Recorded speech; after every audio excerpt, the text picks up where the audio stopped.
All right. Um, second part of Rush interview. Yeah. Just waste no time. I'll just watch as well. Oh yeah, this is from Liz. I'll just watch as well an incredible performance of them again from Liz. Absolute fire. Of Working Man in Cleveland. Oh, fire. But yeah, let's go. Right. You just throw them away because they don't mean anything anymore. Did you at some before you found out? I imagine maybe deep in some part of your heart you thought maybe we can play a show again. Oh yeah, I thought, there's always that hope. maybe he has 3 months at home, he'll get sick of them and he'll want to come back on the road and play with the boys. Yeah. You never know. Yeah. Of course, I had a feeling that wouldn't be the case, and I think Al did as well, but you never know. Regardless, we just went on with our lives, and then he got sick and everything changed. Grief is hard, but knowing that you're grieving in a public context too. That's what's really, really bizarre about what you have to experience. Yeah, because it is a very private kind of thing. Yeah. And that's why he didn't want anyone to know. Yeah. He just didn't. He wanted to keep it in the house. Breed them different in And Canada. we did. And that was hard. And you're an emotional guy. You're emotional, right? Two. Yeah, right, yeah. So, Excuse me, he's Serbian. yeah, that's right. You're both very emotional people, and the mustn't grumble doesn't always work with emotional people. Right. Yeah. How hard that is. So here you are, grown-ass men with lots of success, and you have to learn a new way to do something again, like how to handle it. Yeah, that was hard. Yeah. I can't tell you it was easy because it was not easy. And it was ongoing. Yeah. And, his diagnosis was, he was given, 18 months at the most. And it went on 3.5 years. Right. And so that was a constant flow of us, going to see him, giving him support. And what his family had to live through was really difficult. Mm-hmm. And so it was a lot of back and forth. And when you're in that state, it's very hard to function normally because you can't talk to anyone about it. Right. Because no one's supposed to know. And so people hear rumblings and they bring things up to you and you deflect it. And so that feels, on the one hand, it feels dishonest. Yeah. But on the other hand, you're being loyal to your friend. So fuck the dishonesty part. Right. That wins. And so I would say that was the most difficult time for us to move forward during that whole thing because we were in this bubble of grief, sort of walking towards an inevitable and terrible conclusion. Right. And then you still have to live. You still have to feel. You still have to be vital. After all this, that process takes its time too. Mm-hmm. Yeah. And I imagine you're still in that. Yes. Yeah. Yes. So you have your projects. Are you playing? I play, Yeah. but I've forgotten how to turn on my tape recorder. Do you play without that? There's got to be tapes. There's got to be links somewhere. No, I go down and play, and I know that there'll be a moment. I've been working on this memoir, which I don't know if you speak Jewish, but I now refer to as my fakakta memoir. It's a project I thought was a great idea at the time, and now I'm finding that it's just soaking up my entire being. So I'm looking forward to delivering the first draft of that, and then I will have a free space in my mind, and in a way, it was a kind of therapy for me to work through all of these things, and I think I will be then in a good state of mind to move forward. Mm-hmm. I can't wait to talk about the book when the book happens. But this idea of therapy is. Different forms of therapy is really interesting. Yeah, for me, that the year after Neil's death was the most difficult. That's the real grieving period. Yeah. I didn't really play much, didn't listen to music, just couldn't stop thinking about it. But it was almost after the anniversary, it was like walking through a door. It's like, okay, now I'm just going to think about the good stuff and look forward to doing something else. And then got involved in the Envy of None project, and that felt really good because I was playing on a regular basis, doing something that I've always done, I felt like that was a really great therapy for me. We all find it. Yeah, no, I mean, but you were always that dude. Like, Yeah. you always had a guitar in your dressing room. You had a guitar in your hotel room, Yeah. and you smoke a joint, and I could hear you 3 doors down in a hotel playing on your balcony. You're connected to that guitar. You have to play. That's who you are. You know.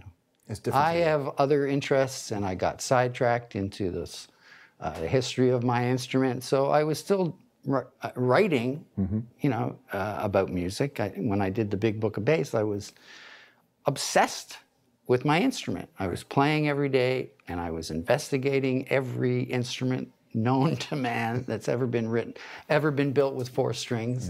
Yeah. So it was a different kind of re-education, and to me, I was paying homage to the instrument that brought me everything. You know? And so that felt like a worthwhile endeavor, like a good use of my time. And that took me 2 years through a very difficult part of that whole process. But what a great result. That book is just amazing. No. It's spoken like my friend. Yeah, it's stunning. It's stunning, and what it doesn't ever feel like when I went through it was, oh, Geddy plays bass, so someone else assembled this, and we're putting Geddy's name, and he approved it. Yeah. It didn't feel like an approved book. It felt like work. Like you came by it in an authentic, honest way.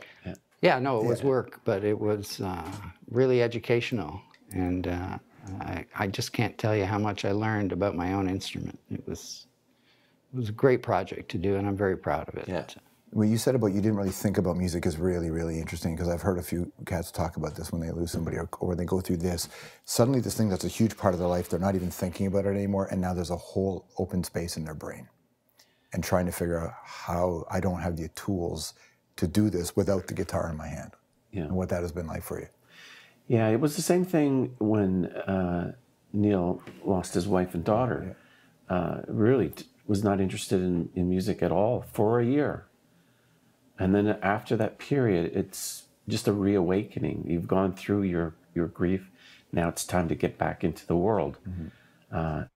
Yeah, that's something that's I've quoted before in a video, but as Santana said about Peter Green, because you should watch Man of the World. But Peter Green, obviously, he went insane, got put in a mental hospital. They kept him on drugs.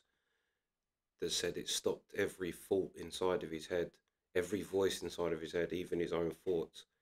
But one female voice kept getting through and telling him that to not play guitar. And then it ended up just being some journalist who was obsessed with Peter Green that was going to visit him, and he was finding that in the morning when he hadn't took the drugs, he was fine, and then later on, he was like a zombie. So it was the drugs that was doing his head in. So it was a journalist that actually got Peter Green out of the nut house. But then Santana says about him, he's like, yeah, he had that voice in his head to tell him not to play guitar anymore. He's like, but the trouble is it's in you. And when it's in you, it's got to come out. It could be a year, it could be 2 years. But at some point, you're going to have to get back on a guitar again.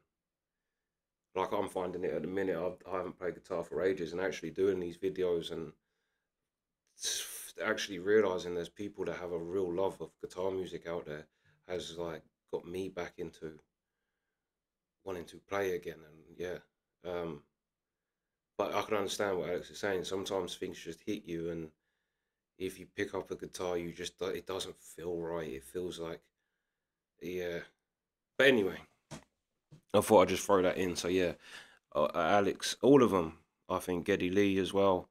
I think if you're a musician, you can give up your instrument for a little while, but it's just a part of you, especially if you've done it your whole life. And that seems to work for me. I suppose people can process a little quicker or a little later, but that's what it is for me. This seems like a year is that grieving period, and then it's time to move on. And it was a relief, actually, to move out of that with this one, because I really missed it. Right. You know, it's to think you can trick your heart. Yeah. Is a foolish endeavor. And get the truth, right? You can't. It has to take its own course. Yeah, you can rationalize it all you want. Yeah. if you're honest and honest with yourself. You can lie to everybody else, but when you lay down at night, this is when you have to, in a dark room, in silence, that's when you have to face. You can't act no more. There's no acting now. You have to let it happen when it's going to happen. And it's a process everyone goes through in a different way. It's not easy. You lost your mom too, so like it's not been, I guess, fire hose on you this, in a way. You're like this grief and experience. Well, it's certainly put me in a reflective state of mind. Let's put it like that. And I'm looking forward to be less reflective in the future. I can't wait to become empty and shallow once again. Stay in rock and roll long enough, and it just might happen. That might happen. Good to have goals. Yeah, good to have goals. Yeah. So wait, if you go in the if you go down and you don't turn the record on and you play, have you guys played together at all? Just messed around? No, we haven't. No, we haven't. Really? Yeah. We talk about it We an talk awful about it a lot. lot. Hey, I want you to come over and bring the guitar. Let's play like you. That kind of... We're going to do that. We're going to do that. But instead, we get drunk. Yeah. We drink a lot of coffee. We don't quite make it downstairs. I mean, that's the human two brothers kind of thing that people kind of forget. I know that, Phil. That it's not as easy as just let's play. Yeah, but you know what? That's a special thing that we know we have. Yeah. And one day we will. Yeah. One day. I'm sure of it. We spend so much time together anyways, even though... Like you actually do. That's the thing. Yeah. Spending time together. We go out for dinner. We do stuff. And we have the best time when we go out, just the two of us. It's awesome. We did that about a month and a half ago. We hadn't had dinner in a while. We just went out to dinner. And I remember the feeling. We sat down at the table. We looked across the table. And this is where we have been for 45, 50 years together. Yeah. And we both did a double-handed high five. Make me cry. And continued the evening. And got pretty wasted. It was good. But it was great because we'd done it so many times before. And just being that far away from each other, looking at each other, it just brought a flood of memories of all the times we did that. Right. And you think... in different places in the world. And you think, like, what the fuck can you still talk about, right? You think, like, we've been having dinner together for 55 years. What is there left to talk about? We never are lacking for something to talk about or something to joke about. Well, and the world is laying enough to talk about anyway, that gaining each other's perspectives, especially going back on this, like we talked about witch hunt. Like, there's just a lot of shit in the world right now. You're two smart, engaged people. You're going to feel those things and talk about those things. Are you hopeful people for humanity and civilization where we are right now? I used to be. It's a tough one. Not anymore. It is a Not tough so much right now. I had more faith in people a few years ago than I do right now, but I'm very happy to be wrong about that. Yeah. Just in the last 4 or 5 years, it's really done a number on hope. Yeah. What I find really interesting about this time too, it's not as important by any means, but in the last few years, it's the first time in my life where the music of the youth hasn't been leading any of it. Athletes take bigger stands. Now, when we were younger, athletes didn't, right? They didn't say anything. Now I'm looking at That's a fact. And I'm not saying that young people aren't engaged, because of course they are. They're not going to musicians the same way that they used to. That's a really good point. That's a really good point. And I want to throw something else in. I'm pretty sure in the Bible it says in the future, the real prophets will be musicians. So I wonder if going on the satanic Illuminati thing, if you believe in that, could you argue that it leading people away from musicians is a deliberate play to get them in listening to sports people? And I think you're right. I think you're onto something there. And I see I don't know what it's like to be young and how you find your bands now and how you choose your style of music. I mean, it seemed much clearer back when we were growing up. The options were more evident. It's a confused world. And I read the statistic the other day about how 70% of young people are listening to records of our generation and not listening to new music. And that's a staggering fact. If that's really true, that's That's real condemnation of the state of the music business like today. Right. 70%. Yeah. Whoa. Or maybe there's just some truths in what you guys were writing about that you have to have life experience to get to. Yeah, I don't know. It's curious. It's curious. I mean, there are certain things like some of the music award shows get canceled and no one said anything. No one seemed to care. Yeah. Short attention span now. Shorter All the way attention around. span, yeah, I guess so. Maybe there are too many branches on the tree now. It's everything's so diverse. Maybe that's what it is. Yeah. Well, film's 100 years old. That's what I was going to say. When Geddy Lee was saying that opportunities in their day seemed clearer, like a direction seemed clearer, I think today you have more opportunities, but you almost have too many. It's like when you sit on YouTube and you go, I'm going to put a song on, and then you sit at YouTube, which has close to every song that's ever been recorded, probably closer than anything else. And you sit and for the life of you, you can't think of one song. Or if you go into a sweet shop and there's just a massive different type, it's hard to pick one. And I think that that's kind of true, that you have so many avenues to go down nowadays that you can almost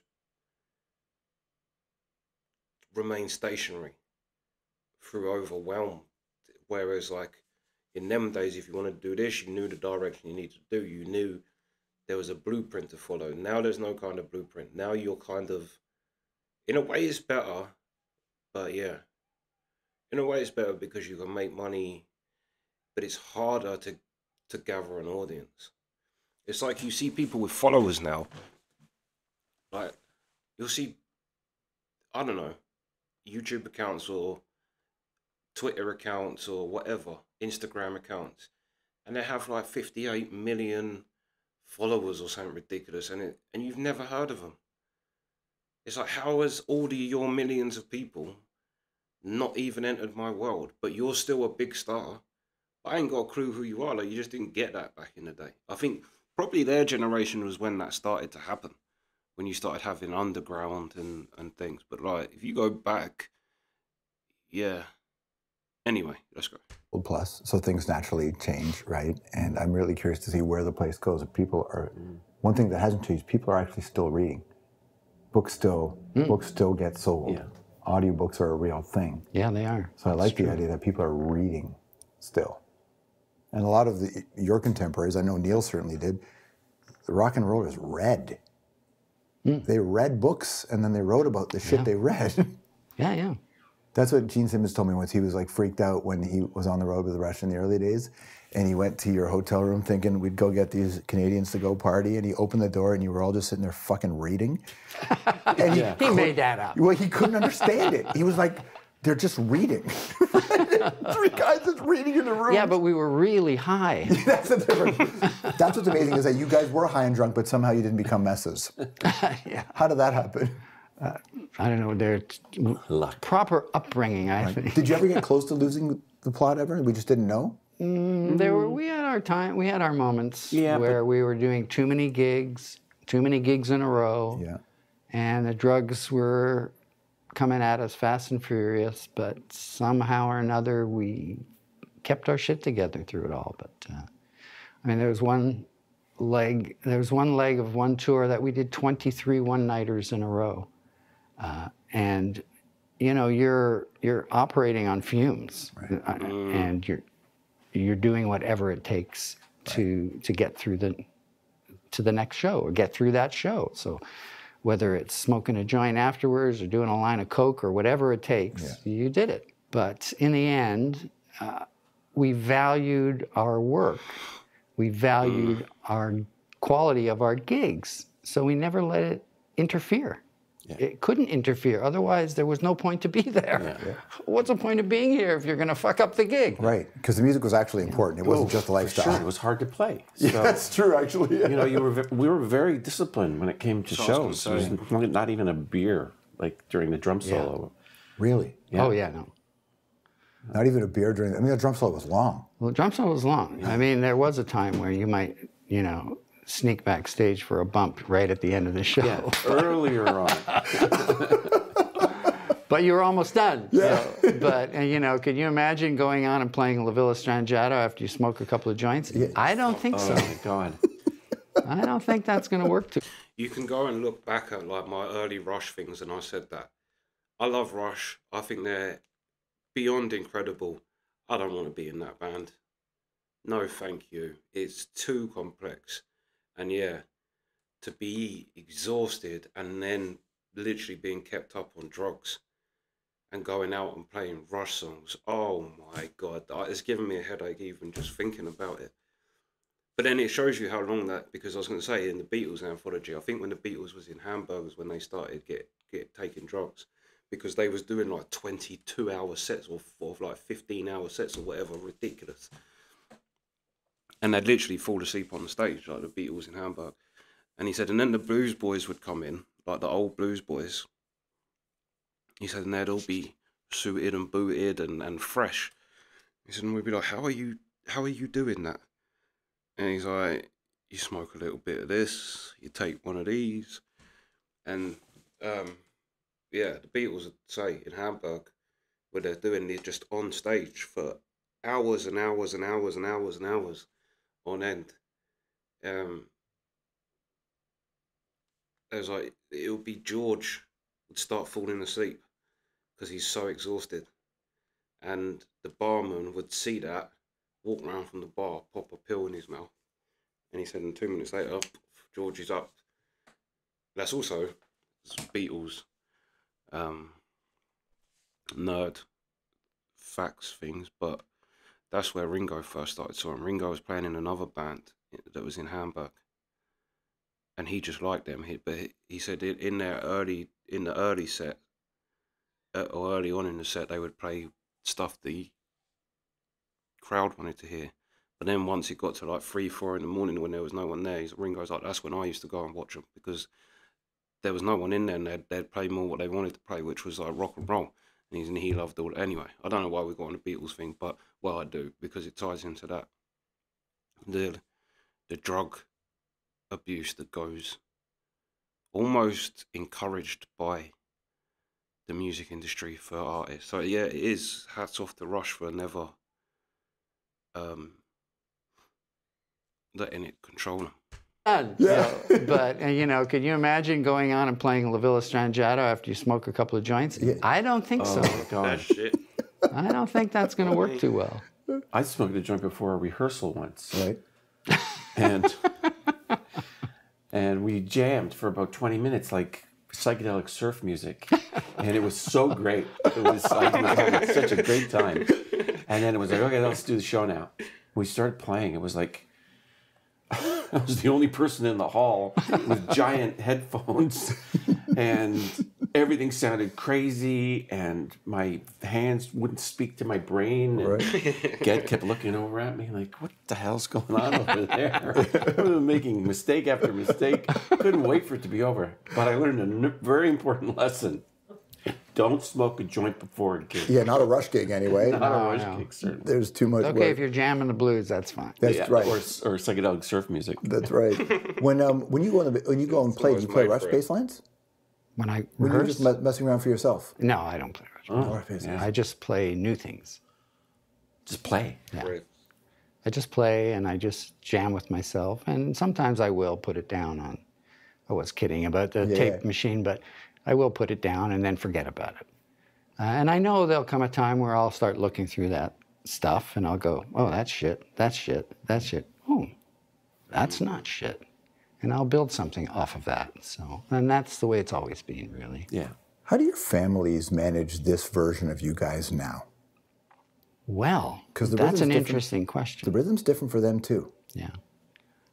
I think by and large, my family's happy to have me around, as strange as that might sound. I've been waiting for my wife to get sick of me, but she doesn't seem to. But if I tell her I'm going away to hang out with my wino friends for a few days, she doesn't object to that either. So take that for what it is. Right, right. I like being home now. I like being close. The blessing of the pandemic, the silver lining of the pandemic for me, has been my grandson and having to be there for him. I heard you taught him baseball. That's what I heard. Yeah, we played a lot of baseball and bird watching. We share a love of birds. And now he has left me in the dust. And now he knows every bird. Oh my God, we were doing this thing the other day. You don't get me talking about my grandson, otherwise there'll be nothing else we'll be talking about. But we were, there's this, Cornell Labs has these live cams where you go on this website and they have cameras set up all over the world and you can click in and you can see birds from all over the world. And he's watching this one place, I can't remember where it was from right now, but a bird lands. He goes, Zadie, bowerbird, female bowerbird. I go, are you sure, Finney? Yeah. He was right. You know, he just has, he's talk about a clean slate. He has soaked up all the bird books and he has retained it with that 7-year-old mind of his, and it's amazing to see. It really Why do you think birds work for you the way they do? Well, for me, they're the last free aspect or sector of wildlife that's available to all of us at any moment. You don't have to be in a jungle. You don't have to be anywhere other than where you are. You just have to step outside your obsessions and look around. And it's completely edifying for me. And I just love it. And my grandson loves it now. And my wife puts up with it. Mm-hmm. It's got to be a colorful bird for her. Right. No, it's a good escape. And it's brought me closer in touch with my own photography. And I do enjoy bird photography. It's a real challenge, very difficult. And so that gives me something else to obsess about that has nothing to do with music, nothing to do with book writing, nothing to do with life. Mm-hmm. It's a pure escape. And you look at them and you hear that line all the time, those are dinosaurs. Like their connections to our dinosaur past when you see some birds fly by. Yeah. You know, like that's the real wildlife out there. Yeah, and they're delicious. Wait, do you eat chicken? Do you eat chicken? I do. And birds are beautiful and delicious. Oh I definitely agree with that. Do you have a bird equivalent? Is it golf? Oh, you know, golf, I don't know. Like, I love golf and I hate it. Are you any good at it? Pieces. Everyone who does into golf says that. You know, as my brain started shrinking, I forgot all the things that I knew about golf. So now I don't know what I'm playing. I thought your head looked a bit smaller. Yeah, on the inside for sure. How will your family manage the new you? Like the new reality for you?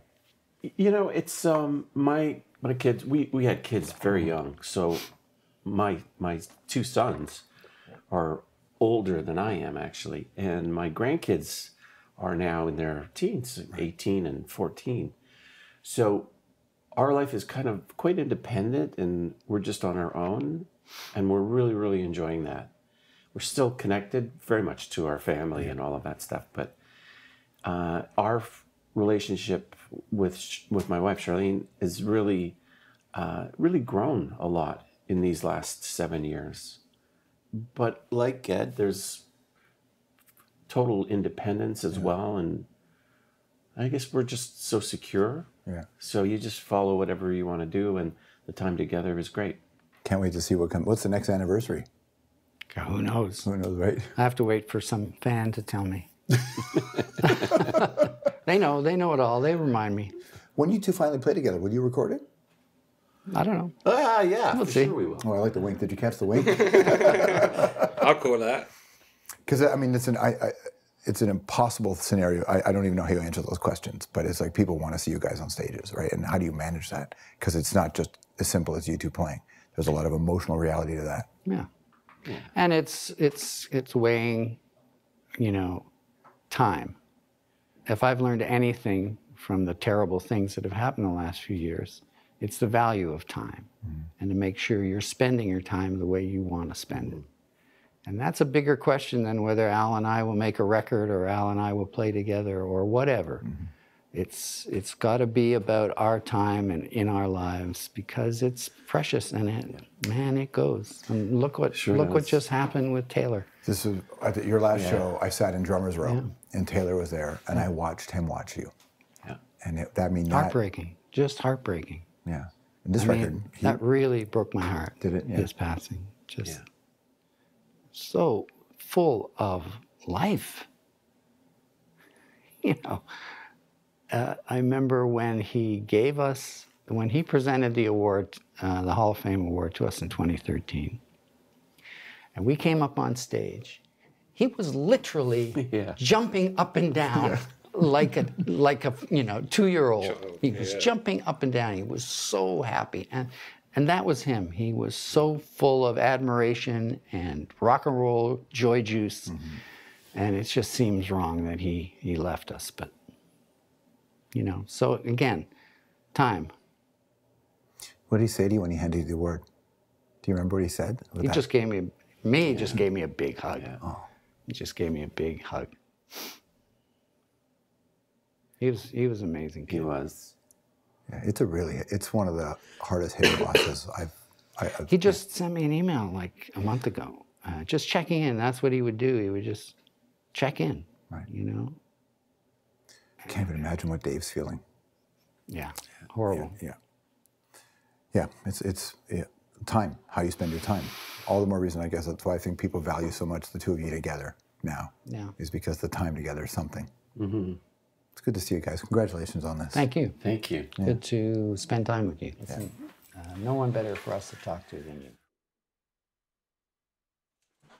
That was quite a heavy interview. There was a lot of heavy things in that, from Neil onto what's his name, Taylor Hawkins. Oh no, yeah, because I remember that we watched that, the Rush induction into the Rock and Roll Hall of Fame, and he was jumping up and down. But this was very interesting. This might be even one of the most interesting I've seen. Well, mind you, the Neil Peart one was that was a good one as well.